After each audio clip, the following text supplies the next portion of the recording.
Feeling good, feeling lonely, baby. Welcome to the loneliest name in late night. Well, I mean, it's not late night anymore, I suppose. Depending on when you're watching, though, welcome to the loneliest show on the internet. Regardless, welcome to Sam Roberts Now. I hope everybody's feeling good. I hope everybody's had a great week. I hope everybody's going to have a great weekend. I hope everything's going to be good for everybody. I know that I'm feeling right. I think today's going to be great. I think tonight's going to be great. And one of those reasons is because, guess what? Hot Dog's here. You know he's here. Look at him. Hot Dog, can I tell you, you're looking very Caribbean tonight. Caribbean, cool. Okay. I didn't know you were going for Carlito. I thought Island Boys maybe, but I still see it. I still see it. You're looking great, buddy. I hope you're good. I'm good. It doesn't matter if it's not a late night. We're lonely regardless. It doesn't matter. It doesn't matter. You know, and if your taste is to watch it late at night, watch it late at night. That's the beauty of being on a streaming platform. But and we got some streaming platform stuff to talk about tonight, this evening. You know, we're gonna talk about that Mr. Beast video for sure. But this thing just caught my eye within the last half hour. I did not heard about this. I guess this is a story that was happening today that I had not heard about. By the way, hit the like button. You know the rule of Sam Roberts Now. Go ahead and super chat it in. Every super chat is going to get read. That's what we do here because, you know, Joel Osteen, super pastor, Joel Osteen, handsome. Mega church. Osteen, yes. God of the mega church. Although I don't think you can call a pastor a god of anything because I think that that's sacrilegious. But still, if somebody were to be the god of not being called God, it would probably be Joel Osteen. You know, I got a good impression of Joel Osteen one time. This was back when I had very curly hair. I saw him up at Sirius.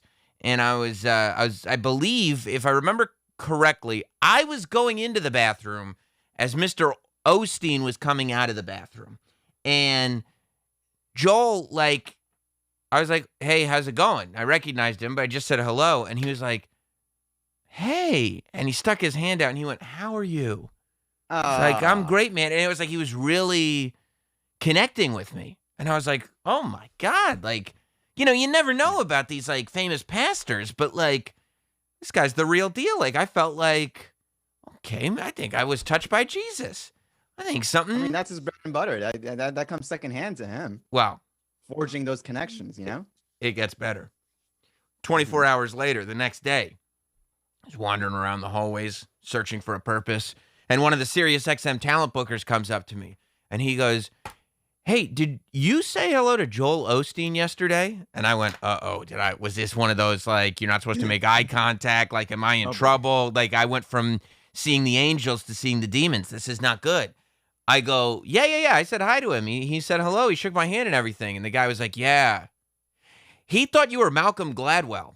I was like, oh, okay, that's actually, okay, now we're starting to connect some of these dots here. Yeah, he thought that I was Malcolm Gladwell because he had said to the booker as they were continuing to walk down the hall, oh, I saw Malcolm Gladwell in the bathroom. And I don't think the booker had the heart to tell him Malcolm Gladwell did not use that bathroom today. He was out writing Blink or talking about David and Goliath. I don't know what he was doing, but he was certainly not in the bathroom at SiriusXM. That was somebody else. No. I saw him there. Yeah. So, so I don't know. Maybe he still would have touched me as deeply. But certainly, if you're out there listening or watching Malcolm Gladwell, Joel Osteen is a fan. So I think that's important. But okay. I think he would have reacted the same way. You think so? You don't think it mattered whether he thought I was Joel Osteen or the last professional broadcaster? No. Right. A guy like that goes into not grift mode. Whoa. But, Whoa. he is a grifter, buddy. He goes into that extra charm. politeness. He's a charming guy. That's all. Get out. That's that Bill Clinton thing. They always said Bill Clinton had it where he would zero in on you and make you feel like you were the only person in the room. Oh, hey there, Monica. Right, exactly. Or whoever it was. By the way, that was a very good impression, Hot Dog. I feel like, Hot Dog, you and I have the opposite effect on people. Like, when we start talking to people, they start thinking about any other room that they would like to be in the entire world. Like, did someone tell you that about me? Speak for yourself, Sam. Oh. I'm a very lovable person. I'm a charming guy. I just meant in my experience. I just meant in my That's experience. how you feel about yeah, me. yeah. Okay. Maybe I'm too close though. I don't know. But so all right. You know I love a story. Get this story. This is some I want to dig deep into this. I want to find out what happened. So this is breaking. Yeah, this is I found out about this half an hour ago. This was is stories from today. It's coming out of Houston. So in 2014, Joel Osteen, and I guess he's got what's the name of the church? The Lakewood Church there in Houston. That's his big mega stadium church, which is not so surprising that it's Houston where he would put the mega church in, because Houston's got room for all these churches. I was watching this video about the Astrodome, and like Houston's the only city that like the Astrodome is just still freestanding in Houston. Like we're not going to tear it down. Still cool. We're not going to use it for anything, but that's where they had WrestleMania X7. We're not going to tear it down, so they got room. So a lot of real estate. A lot of real estate. So, but that's where the Lakewood Church is. 2014, a police report is filed because Joel Osteen and his people, I don't know if Joel Osteen was the one that called, said $600,000 in cash and checks was stolen from the church. 2014, $600,000 stolen from the church. So cheddar right there. That's what I'm saying. So I think a lot of people were like, well, what were you doing with $600,000 just chilling in your church? Wait till you hear this. That was the Weeknd's take. Good Lord. That was the Weeknd's collection, I believe. The week is $600,000 he brought in a weekend just by passing around a basket. That's not merch. That's not infomercials. That's not little bottles of holy water. That's not the Joel Osteen T-shirts or the foam fingers. Just the basket. This is easy money. This is light work right light there. Work. Just light work. Super chat some of that. I got to go down to Orlando and let them know that you should just pass a basket around the NXT audience. Like, these are the hardcores. I'll bet you'll get like Devon did. Yeah, exactly. I'll bet you get some scratch there. I bet they didn't realize there was $600,000 a week money coming in, but that's what Joel Osteen was bringing in. So he said $600,000 was missing, right? That happened in 2014. They never, and some of it was checks. They never found the money. Nobody got arrested. It just came and went. There was never a conclusion. So, zap it forward 7 years to today. Mm-hmm. In this Houston radio show, I think they're on The Bull. The Bullpen. The Bullpen on The Bull in Houston. They're doing this call-in bit where they go like, what's the most valuable thing that you've just kind of found? You know, I think they've probably got, some set-up callers that are going to call in and talk about finding, and a copy of the original Declaration of Independence behind a worthless painting or something at a garage sale. You've heard all these stories. So this caller calls in and he says, it's the damnedest thing. Few days back, like pretty recently, I'm a plumber. And me and my team, we were doing some plumbing work there at the Lakewood Church. And he said one of their toilets wasn't working. So, and Hot Dog, when your toilet's flooding, you got to fix it. Over flooded, I know. Yeah. So they brought the plumbers in and they had to fix the toilet.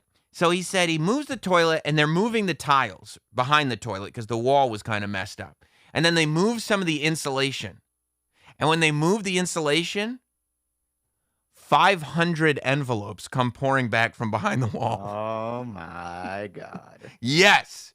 And it's an undisclosed amount. And this guy, I mean, I guess it's probably because he's in the Lakewood church.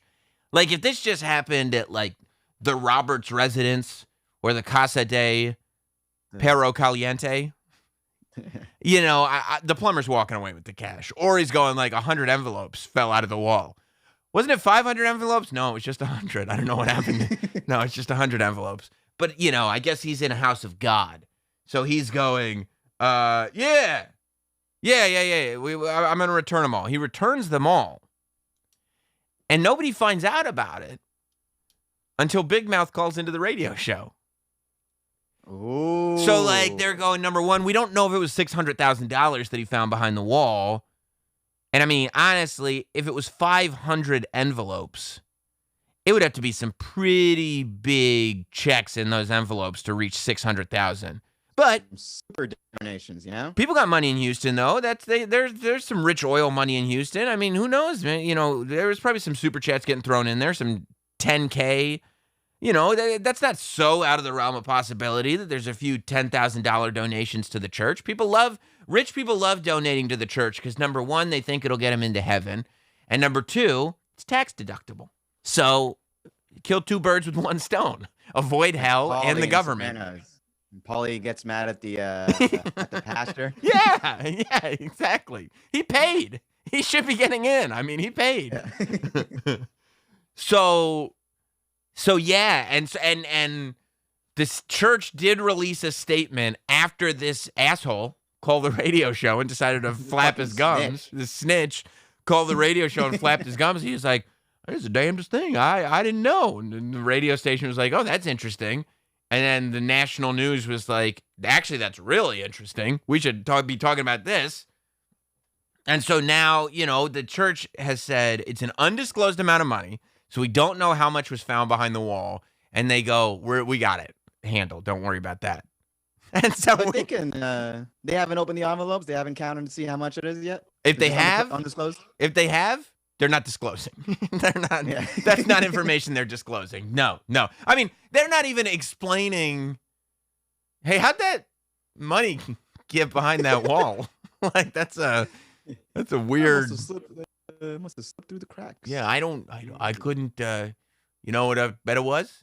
The last plumbers. I bet, you know, we didn't have it was probably worse plumbers than you. I'll tell you that. I think it was the last plumbers. They don't know their ass from their elbow. You know, they put all the money in the wall. Who knows? A couple weeks ago, we lost about 500 envelopes. So, like, yeah, it must have been that. And so, I mean, immediately people haven't thought about the 2014 case in years. Like I wasn't even aware it was a thing. Maybe I was aware it was a thing 7 years ago. But like, who would continue to think about that? Like, it blows that they lost $600,000, but luckily there's 51 other weekends that year that they can get some $600,000 back. But now you're like, what the hell is going on? Because even if it's unrelated, which it certainly could be unrelated, right? It doesn't necessarily have to be related. It is just odd that case went cold, and it's even odder to have 500 envelopes cemented in your wall if you're a church. I love the beginning of this kind of story because, you know, for them, it's like right now it's a little bit under control, but there's way too many eyes on it. So it's just going to be people trying to pull that string and uncover the truth. And the story is just going to wide, unless there's more to it right now, but that story is going to get, you know. Yeah, I mean, they can handle this story in Houston. Let's keep it in Houston. Let's let the local news take care of it. Let's keep Don Lemon out of here. Let's keep all the YouTubers out of here. This is the real problem. That all, you know, people like on the internet are now talking about it. Right. You know, because all I saw was a local news report from Houston. So if they had just kept it local in Houston, I'm sure that, you know, that's no problem. But now, I mean, I want to, like, if Joel Osteen was coming on to Sam Roberts now, my first question would be, hey, man, why you cement money in the wall? How'd all that money get in a church bathroom wall? How does that, why you do that? And then, you know, and there are people that, you know, and this is now starting to break on Twitter and everything, and people are talking about it, and the memes are coming. Internet sleuths are on it. The internet sleuths are on it, and the memes are coming. And you know what I say about the memes, Hot Dog. You don't want memes.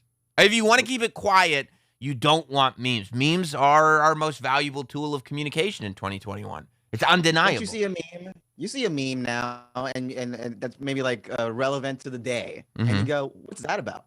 And all of a sudden, now you're like researching. Oh, yeah. Just so you can understand what the meme is. Because you don't want to be caught. Because you'd like to use the meme, right? Because it's like, well, that person seems like they're having a lot of fun using the meme, and a lot of people are having fun with them using the meme. And then you do 3 hours of research so you could be an expert for the day, and then you can send the meme out. Yeah. And that's what they don't want. There's people doing all kinds of research and asking all kinds of questions and stuff. It's like, come on, guys. Let me just have a church with money in the walls. Where else are we going to put it? Now, I don't know exactly how this works, but some people are like, oh, they're trying to hide the money from the government. But churches don't pay taxes, right? Yeah, that's one of the biggies. Right? One of the biggies. Yeah, so why would you need to hide? You don't need to hide your collections from the government.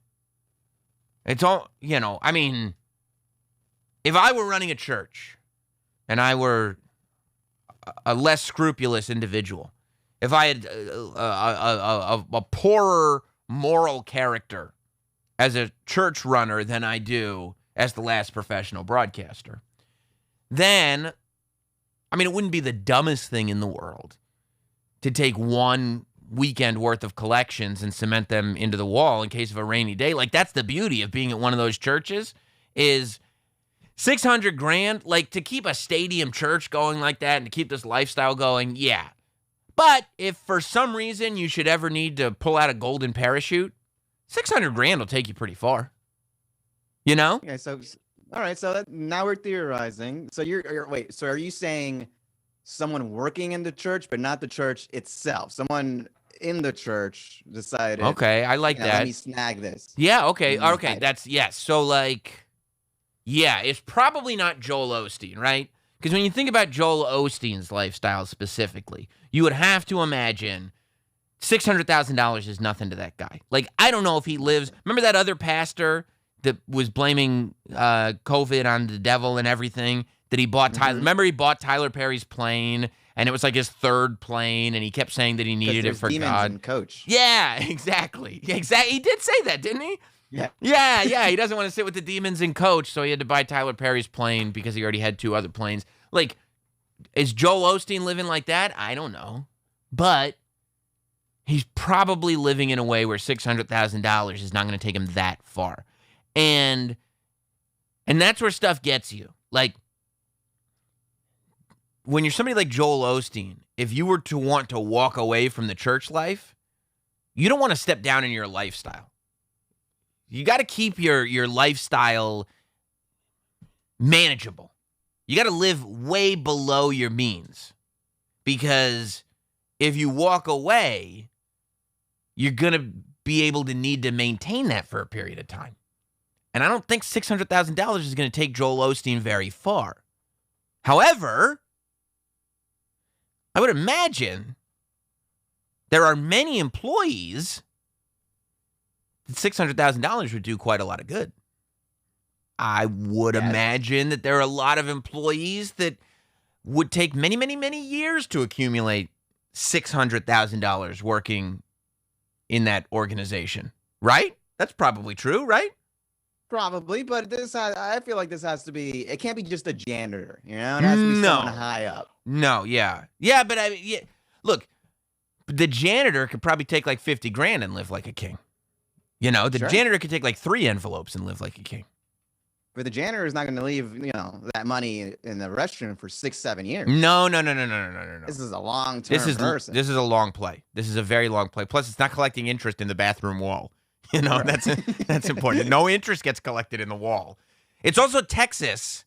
$600,000 is going to take you a lot farther in Texas than it will in New York.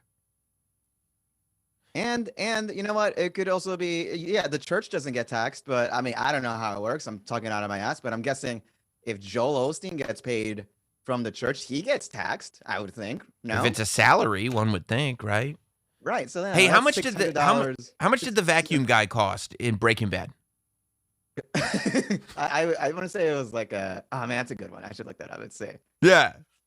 Yeah, because I'd like to know, because that's kind of what I'm assuming that Vince Gilligan probably looked up, ballpark how much it would cost to jump in a van and change your identity and get all new cards. Because otherwise you're going to look like an idiot if you put the show out with anybody that's ever actually done it. So if we're looking at a Breaking Bad van situation, maybe that's why it was there. Maybe we're looking at, is there a Saul Goodman within the organization ready to switch? Is Jimmy in the organization right now ready to change his name if need be, ready to change an identity if need be? It's $125,000 per pickup. Okay, $125,000 per pickup. Now, if the envelopes are closed, they don't know what's in the envelopes, but they know they're going to get enough for a pickup and enough to, get their new life started a little bit. Because that's the other thing. If you're going to get Breaking Badded a new identity, you're not going to become a millionaire, right? You got to live a low-key, under-the-radar life. So, working nowadays, one of the or whatever stores in Omaha. Yeah, he's working at the Cinnabon, right? Or the Auntie Anne's or something. Yes. Yeah. That's the life you're living. That's the life you're living, where nobody's asking nothing. Nobody's even noticing that you're around. So maybe there's somebody there. Maybe there's a Jimmy there. Maybe there's a Saul Goodman working in the organization. I don't know, but generally speaking, burglars don't steal money and then cement it into the walls of the building that they're already stealing from. Usually. Yeah, you got the money. Bail leave. out. You leave. You don't go like, let me come back and collect this in 10 years. I'll get the plumber to pour it on. I'll steal the money, and they can't even prove I have it because I left it right there where it was. And then I was watching the radio DJ that talked to the guy who called in. They interviewed him on the news. And he's like, man, this is so interesting. I mean, I think I could do a 10-part docuseries on this for Netflix. And I'm like, dude, you're like 2 minutes in episode 1. Like, you're not writing the thing. Like, this is like, like, this isn't your story, bro. I hate to tell you.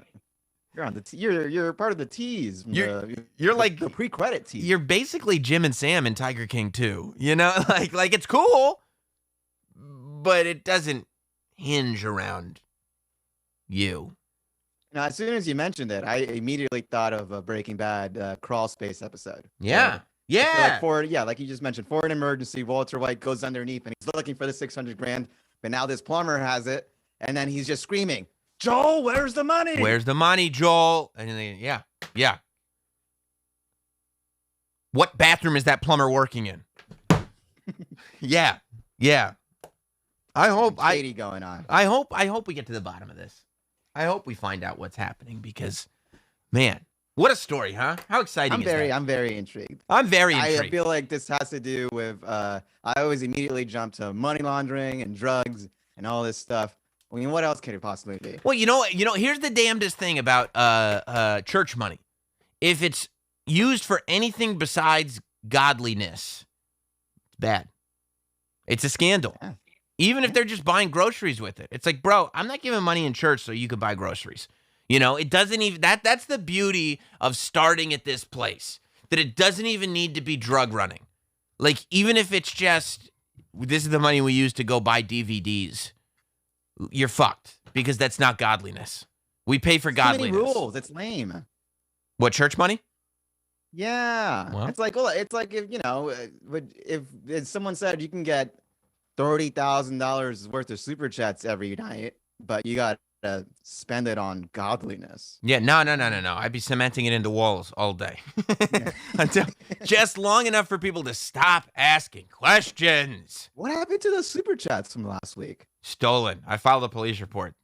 Cold. Case has gone cold. Do you know? Yeah. The case is cold, and we'll never discuss it again. Moving on.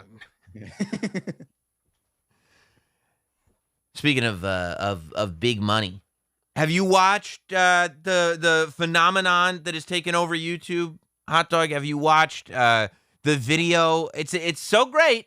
As long as this platform has been around, that history is still being made and the way content is being presented is being reinvented.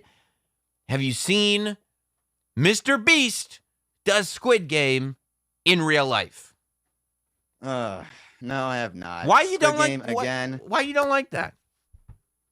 I thought we moved on. That was last month. Squid Game was a cultural phenomenon. And I guess, Mr. Beast, first of all, you get this. This video was uploaded a week ago.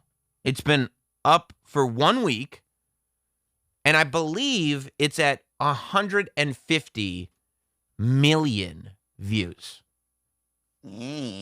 So while you're rolling your eyes going, oh, that is so last week. 150 million views. That's the big thing here. Mr. Beast does Squid Game in real life has gotten more views than Squid Game. But isn't the whole point of Squid Game is we're doing these games that are from real life, but we're going to kill someone? So you're not doing Squid Games in real life. You're just playing the games. The whole point of the Squid Games is that people die at the end. Hot dog. They didn't die on Squid Game either. It's actors.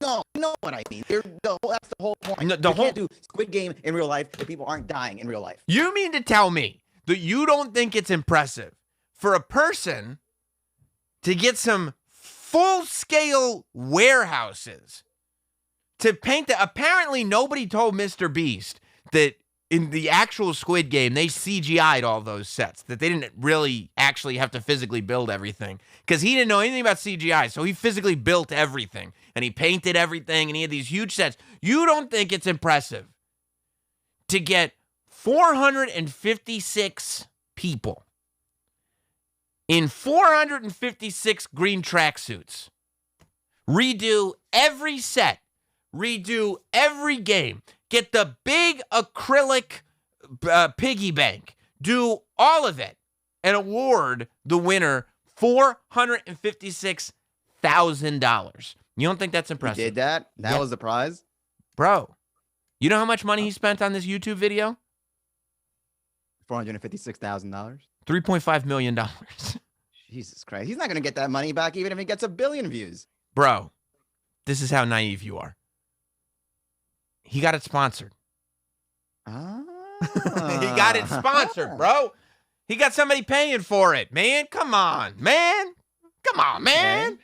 He got it sponsored. I mean, sponsored, man. Come on, man.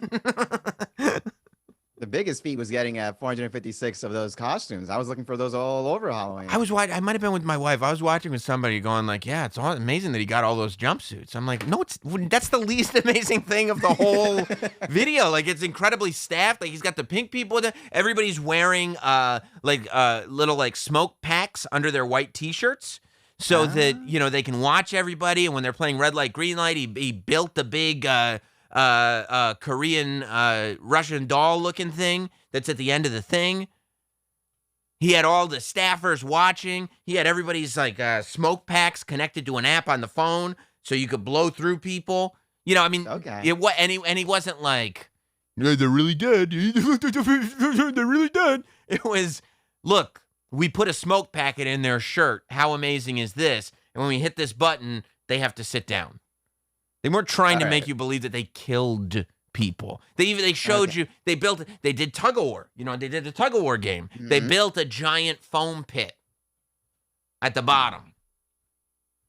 And they did that. They rebuilt the whole village for the marble game. That's impressive. Okay. It's wild. I thought it was just a bunch of assholes in a garage or something. Bro, $3.5 million video. That's more than movie. Like Red Rocket, Sean Baker's new movie.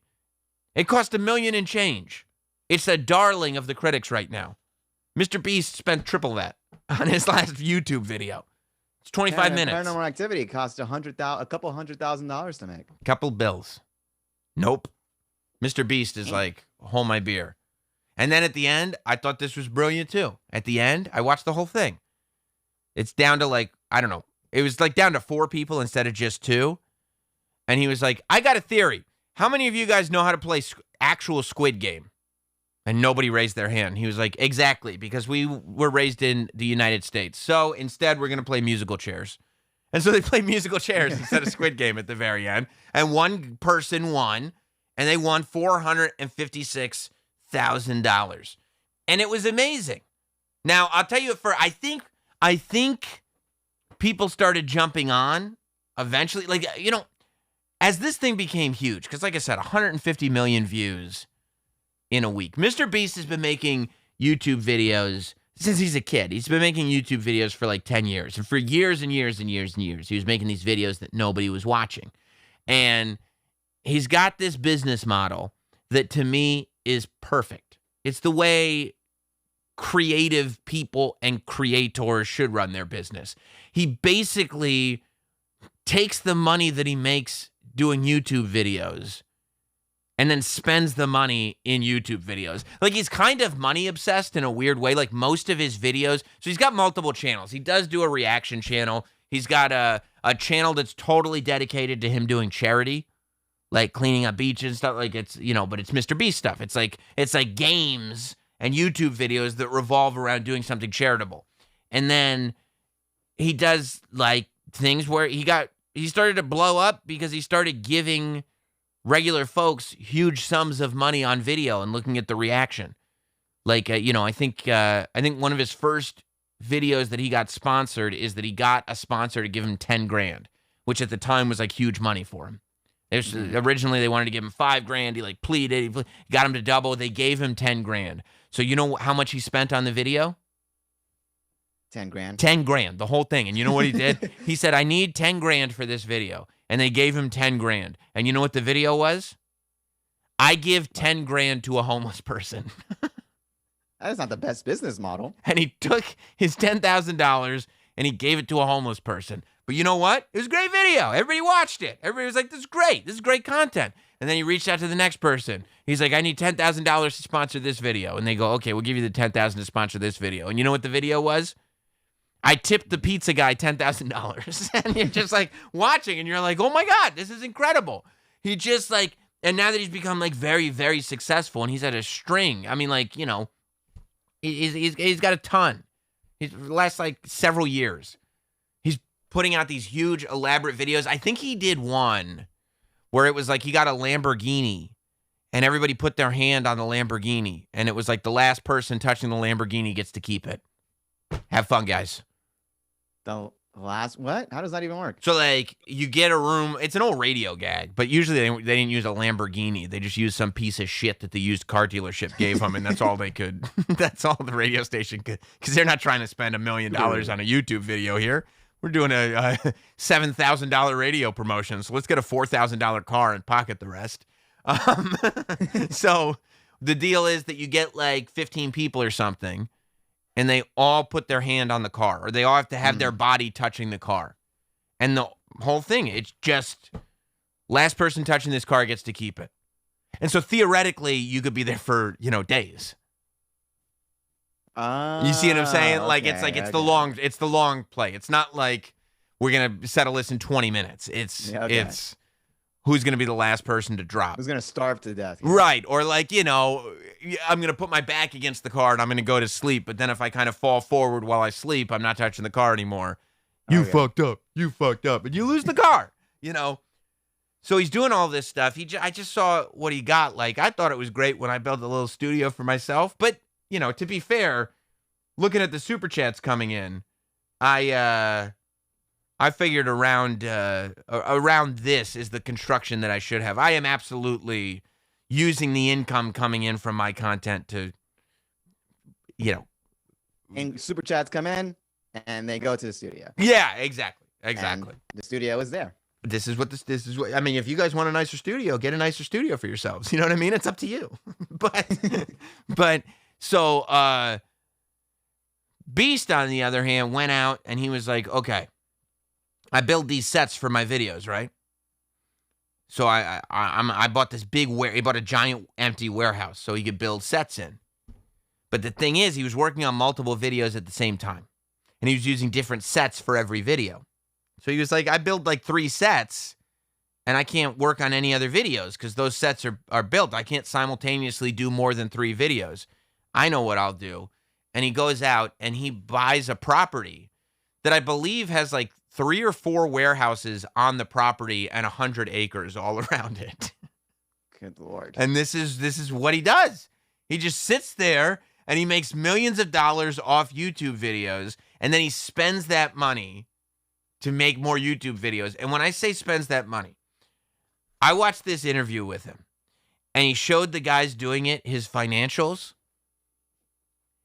He spends $4 million a month on YouTube videos. $4 million a month on YouTube videos. That's over $10 billion a year. I don't know. I did quick math. I might be wrong. But $4 million a month on YouTube videos. And you know what? I love it. I think it's the badass way to do it. That's the way to do it. Wouldn't you just be like looking at those expenses and be like, how can I shave $1 million and just pocket this? No, I don't look at that. No. I don't look at the expense. What happened when we got the show on the WWE Network? All of a sudden, I got a whole bunch of new cameras and lights and new stuff in the studio. Guess where all that money is from the WWE Network? Here. It's all here. You know? And don't tell me that you'd be looking at how to pocket stuff. I see that stupid director's chair in your room that you don't need. You mean this one? Yeah. It's the way to do it. It's the way to be. Otherwise, you're just whoring yourself out. But so I was laughing because I was like, man, I did some digging, and I did find that there were some people. And when I say some people, I mean like a couple of tweets that were going, irony, anyone?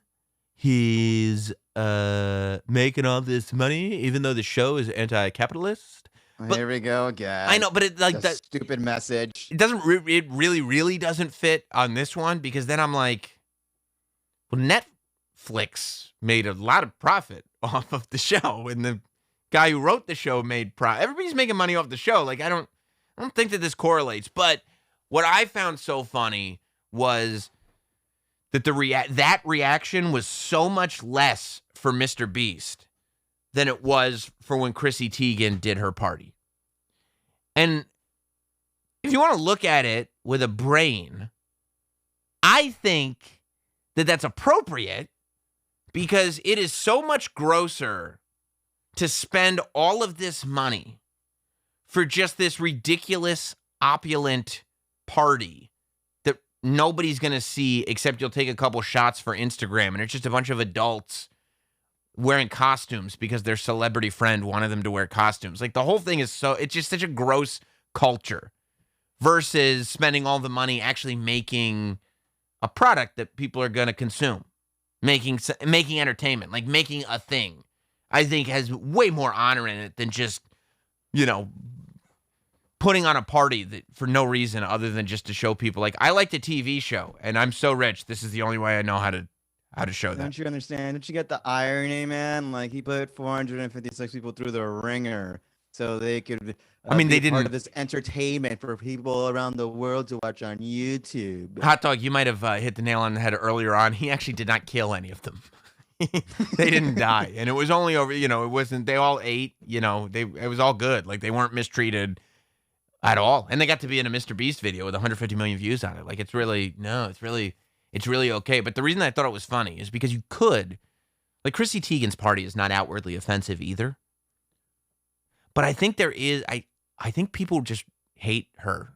I think the reason that Mr. Beast caught, the real reason, like, if you really go to the root of it, that Mr. Beast caught so much less criticism than Chrissy Teigen is, I think, because people hate Chrissy Teigen, I think. Yeah, that's definitely part of it. That's my theory I'm working on. That because that if you go through and you're like, are you really offended at the Chrissy Teigen party? They'd probably go, no, but her, yes. Just a general feeling about her, yeah. But just reaching. This did stir up some actual controversy. This did stir up some actual internet conversation that crossed my radar, and it wasn't from Mr. Beast. It was from this tweet, which I think is kind of idiotic. The tweet, and I don't know who this guy is, John Yashai. I think that's how you pronounce his name. Forgive me if I'm butchering it. And I really probably shouldn't be involved in like jumping onto a tweet that is just getting this guy dragged, because I've been there, John. I know.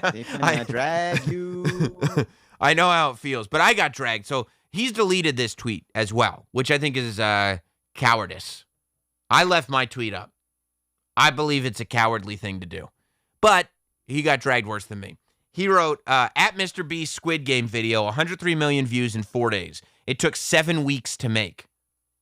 Netflix's Squid Game, 111 million views in 30 days. It took 10 years to make. I mean, most of that time was just trying to get the script sold, to be fair. I mean, he wasn't like actively. They weren't recording. Yeah. Yeah. I mean, if the guy who created Squid Game just wanted to put all his own money into it, it would take him way less than 10 years. But more views, less time, fewer gatekeepers. That's the promise of the creator economy. Which is like, what is he even trying to say here? I don't know. I think he's trying to say that internet's better than YouTube, or internet's better than Netflix. First of all, like the idea, like here's what people don't understand. Like they're going like, the monopolies versus the everyman. You're talking about Netflix and Google. YouTube is Google. You're talking about two multi-billion-dollar companies. What? But I think that he thought he was actually comparing the Squid Game video to Squid Game the show, going, you don't have to make Squid Game the show. Instead, you could make Squid Game this video that Mr. Beast did. When it's it's two separate things. Like the whole reason, and then the response to him, like the reason he was getting dragged was like this response to him that I saw right away was, the Mona Lisa took years to paint, but as a creator, I can photograph it in mere seconds. And it's like, yeah, that would be that's why it's a weak argument to begin with. But both things are true. Like anybody that's got this idea that it's either user created content on the internet or corporate created content by big studios, and one is going to win, is a fool. The win here is that we have it all. Is that we've got all this stuff that we can sit there, and Squid Game is a great show. I think so. Hot Dog doesn't think so, but I think so. I liked it. That can be made on Netflix, and then you can go like, what would this look like in real life? That's what makes the YouTube thing compelling. Is that it exists by the other. Of course. The whole reason it's compelling is because you watch a thing on TV, and then this man on YouTube goes, imagine what that would look like in real life. I'm going to do it in real life. And you're like, that's crazy. Like, if they were like, here's what Star Wars would look like in real life. I built a real Millennium Falcon, and I'm going to fly it into space. I'd be like, that's great. But I wouldn't go, hey, George Lucas, you suck. Like, you know. You should have done this instead of that. Yeah. All I want to see is this guy from YouTube drive his own Millennium Falcon into space. We don't need any of your story. You know, and at the same time, the backlash against it is that people are like, oh, this Mr. Beast thing isn't so good. He's just copying Squid Game. It's like, he's not copying. He's showing what it would look like in real life. It's a compelling thing, but it's a different thing. This was enraging. There's people gatekeeping a show that is okay, it's fine, but now you got millions of gatekeepers for a show that's, you know, it's not that deep. That's my problem. Your problem is that, I mean, your problem comes from an anti-Squid Game place. You're still hung up on this idea. I think you thought that there were going to be a lot more people jumping on board with your anti-Squid Game-ness, and it never happened, and so you're only getting more pissed off. Yes. But also comparing the views, I mean, how long is this? How long is Mr. Beast's video on YouTube? A week. No, like how, like the actual length 25, of the video. 25 minutes. Okay, I mean, you can't compare 25 minutes on YouTube to 10 hours of, seven. yeah. Yeah, people watched 140 or whatever million people watch 7, 8, 10 Well, again, hours I mean, on you. it's not even it's not even like a competition. Like Squid Game as a show was incredibly successful. Mr. Beast's Squid Game video was incredibly successful.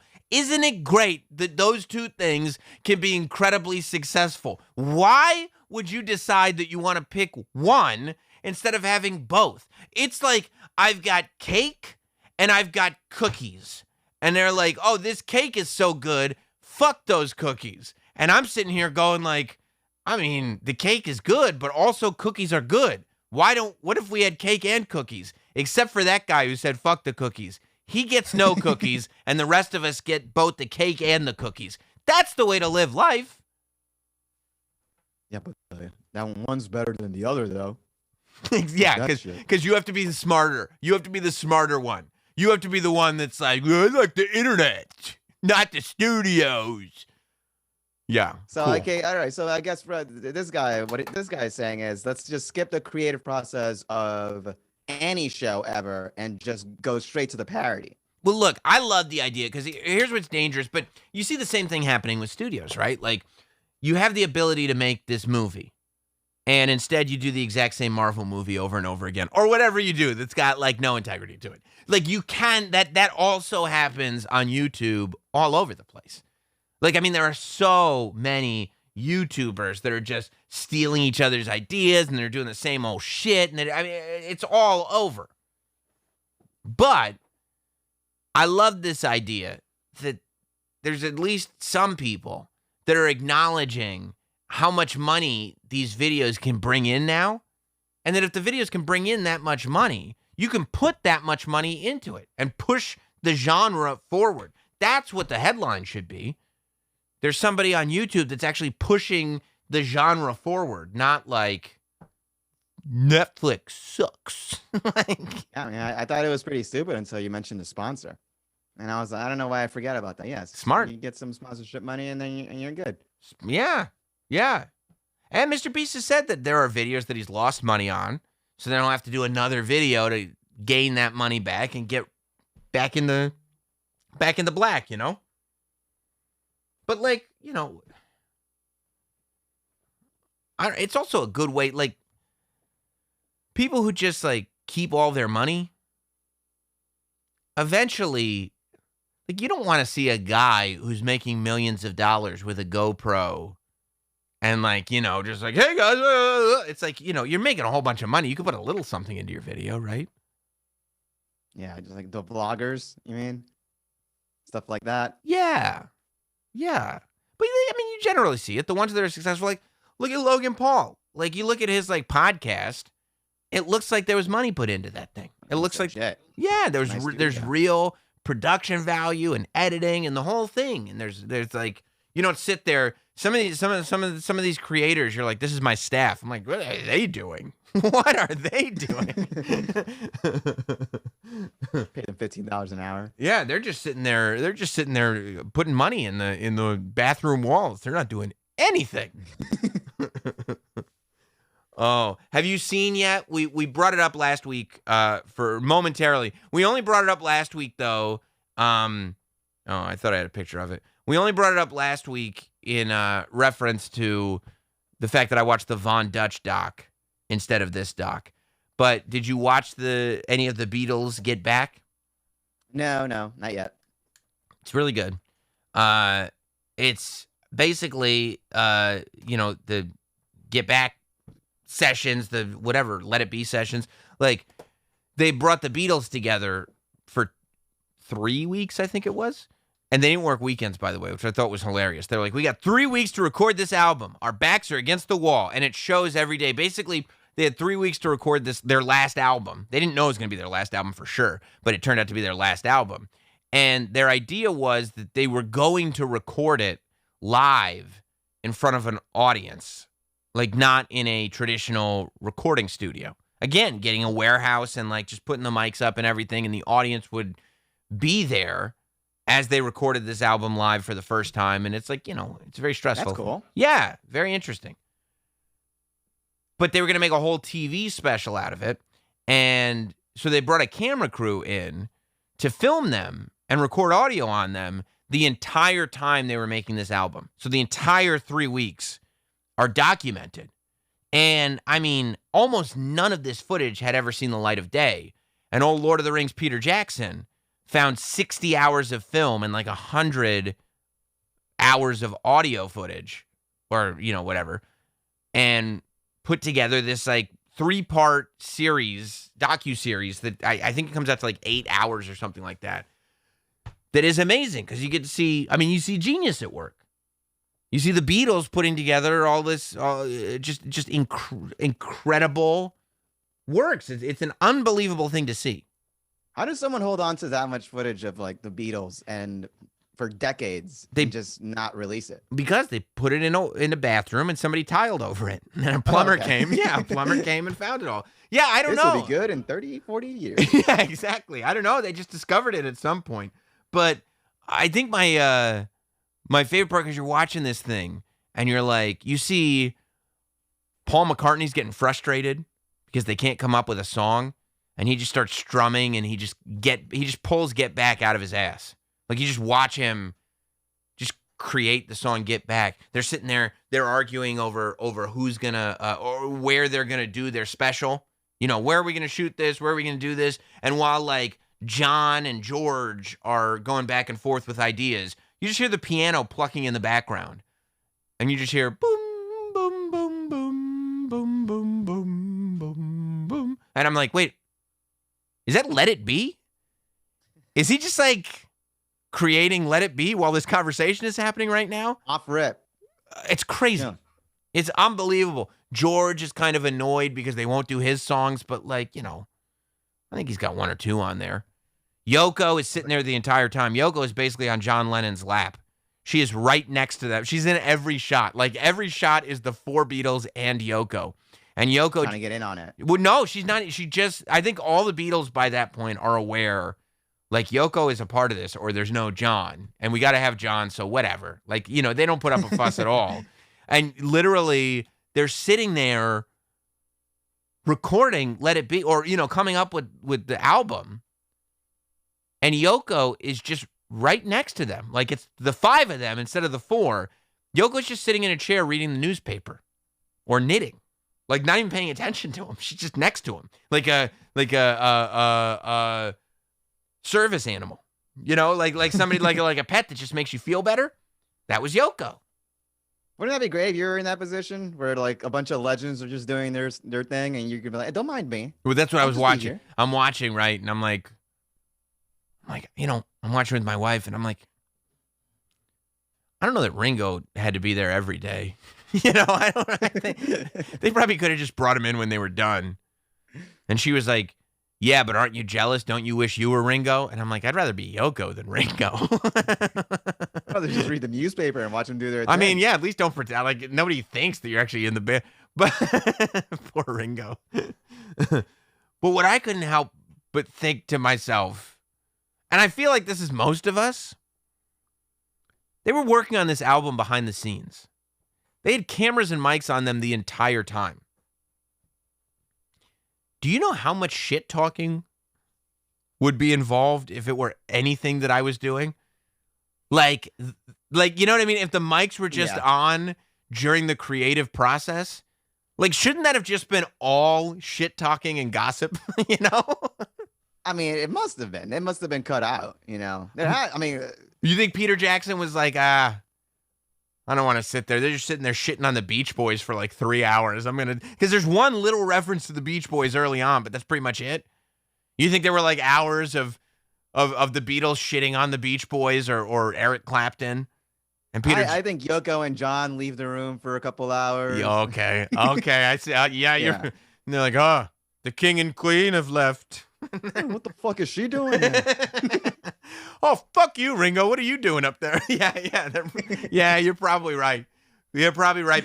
Peter Jackson must be a Beatles fan and was just like, no. We can't show any of that. No. I'd pay to see that. That's God, the outtakes? Yeah. The Beatles, Yeah. and that's what they could call it. They could make it into like its own special, and it would just be say the Beatles talk shit, and that's what you go because like yeah, I can't imagine. I think most people, if you just left mics on them, I don't know how they do it in the Big Brother house. You know, in the Big Brother house, like when they used to do Big Brother After Dark, it'd be on Showtime or one of those premium channels where they would just leave security cams on the entire time. Like, how do people not just like destroy personal relationships? After a certain point, you just stop giving a shit. Right. I feel like Sam, you'd be able to not talk shit for a few days if they were like, we're doing this doc, Sam, we're gonna follow you around for a month or a couple of weeks. And I go like this. Okay, I go like this, but you're not gonna read my text, right? Okay. Yeah. Okay. Should we not? Not the group texts. But after a while, you're just like, I don't care, man. They're not even going to use this footage. Yeah. All right, guys. Well, listen. You know we've got one rule here on Sam Roberts Now, and that rule is every super chat gets read. If you are in the chat right now and you want to be a part of the show, super chat in. And we'll read. And smash that like. Oh, my God. Bastards. Why haven't you smashed that like button? Come on. We got Not Sam's Grim Reaper. Happy Lonely Friday, Sammy Boy and Hot Doge. Come on, man. Come on, man. Dave Bastian. Commendatore. Where are you at in The Sopranos? Season 5, baby. I'm there in my rewatch, too. How great is it? It gets so dark, doesn't it? Get so toxic and dark. The family is all broken up. And I'm laughing at this old man who got out of prison and went straight back in. Oh, how great is Have you gotten to this? Have you gotten to the part where AJ goes into the city for a concert? With the eyebrows, yeah. The eyebrows, and then he goes, "We didn't do any drugs. I had a couple beers." And like Tony goes from being furious to looking at Carm and being like, "He had a couple beers. Yeah. You know, What happens? They'll grow back." Okay, Dave Bastian. I'm assuming this is for Hot Dog. F, Marry, Kill. Number 1 from Squid Game. Joel Osteen. Or Angie, F, Marry, Kill. I mean, fuck. Who am I fucking? Well, let's start with Kill. Kill. I want to change it up, but let me be logical here. Logical. Logically? Mm-hmm. Kill Angie. I say that because if I fuck Joel Osteen, that's a scandal. I could bribe this mofo. You know? And he's got money. He's got money in the walls. Yeah. I said, just throw me 600. I don't know. You got that somewhere. Yeah. Very liquidable too. Yeah. Okay. So. And then marry number 1 from Squid Game. Marry number 1 because he's rich. He's gonna die soon. That's true. You know. So either way, I'm number 1 and 2. I'm getting some money. Dave Bastian also said prayers for whomever Hot Dog got in Secret Santa.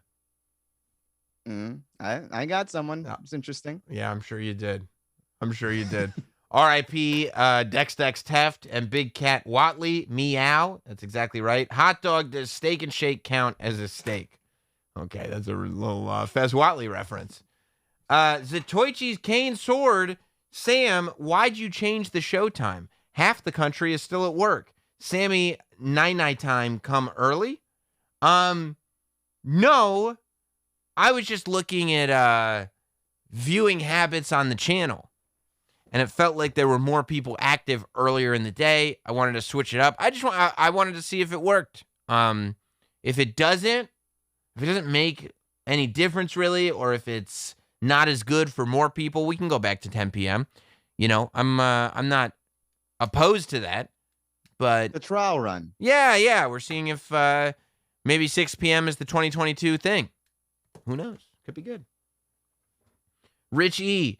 Have you tried your agent yet, or is the Golden Jubilee more important than your Sirius contract? No, I had a conversation with super agent Tony Burton just this afternoon. I've actually talked to him I don't know if it's every afternoon this week, but certainly most afternoons this week. And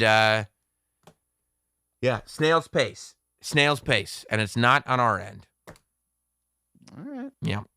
Snail's pace. Dave Boston says bing bong. That's right. Josiah Pitchforth.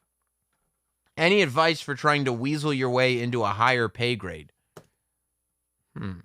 Hot dog, you've done that. How do you do that? How do you do that? I feel like my methods are a lot of times very, very unique to my scenario. You know what I mean? Like, it becomes a little bit difficult for me to try to apply those lessons to what other people got going on, but I try to just make them feel bad. You know, like I'm being taken advantage of. oh, so you go into like a boss and you try to get paid by sympathy. Yes. Okay. That's been working good so far. Do they bring up? Rolling in the dough. Yeah, that's true. And it's not based on skill. So obviously this is working. Something. Congratulations. Thank you. Here is Ariel. Be cool if you went onto Drunken Peasants podcast and see their wacky side of the internet. Oh, I'll look into it, Ariel. Thank you. I'll look into it. Robin Hood says, I need this show late night. Well, the show is still on late at night, but I get it. And it says everyone leaves work early on Friday anyway. Either you leave work early. I mean, I don't know. It's YouTube. You can watch it on your phone as you're coming home from work. If you're stuck at work on a Friday, you can watch it there. I mean, and it's 6 o'clock. I don't look. What can it? If I can't do the show when people are at work or when wrestling's on, I can't do the show. Like, I literally, it's people are either at work or wrestling is on 20. That's all the time. So what can I tell you? Think about West Coast, Sam. Did you? Or Pacific Islanders? Did you? I forgot about the Pacific Islanders. There are people in the UK that are probably thrilled that we're on at this hour. Oh, look. Some Robert Snow is on early. Is that the UK? Yes. Old man Than says Sammy month to month. Yeah, old man Than. Month to month is right. Must be nice looking in from the other side. Haha. I don't have to deal with any of that nonsense anymore. Old man Than. Really sensitive. Really nice. Really nice. Grim Reaper says a live watch of a Sopranos episode with you and Ian would be great. Yeah, maybe we do that sometime. I don't know. Ooh, maybe like the finale or something like that. Maybe the finale. It'd be fun to do it live in a venue. Yeah. Like in a comedy club or something. Put the Sopranos on behind us and do the thing. I don't know. There's a lot we could do and a lot we will do. I appreciate you all. Don't forget to subscribe to the channel. Hit the like button on this video. Turn your alerts on. You can also, while you're at it, subscribe to my other two channels, youtube.com/NotSamWrestling for all the Not Sam Wrestling content. Great interview going up on Monday, by the way, from right here in the Not Sam studio. And youtube.com/SamRobertsNow, which has all the clips from these episodes of Sam Roberts Now. I just basically just take the topics. You know, some of them are 25 minutes long, but just the topics that we cover. So today, covered 3 topics. Those will be individualized on the Sam Roberts Now YouTube channel. So subscribe to all those channels. Okay, Jeffrey Blake says, sincerely hope you resign. I'm assuming you meant to add a dash. Yes. Is the dash there? No. I'm going to take it as resign. It's not how he spelled it, but I'm going to take it as resign. I'll take it as a compliment. Are you booing? Yeah. Or are you saying? I was saying Boo Earns. Don't forget. I'm going to cheers with you later. Have a good one, everybody. We'll see you next week. Subscribe to the channel. Good night.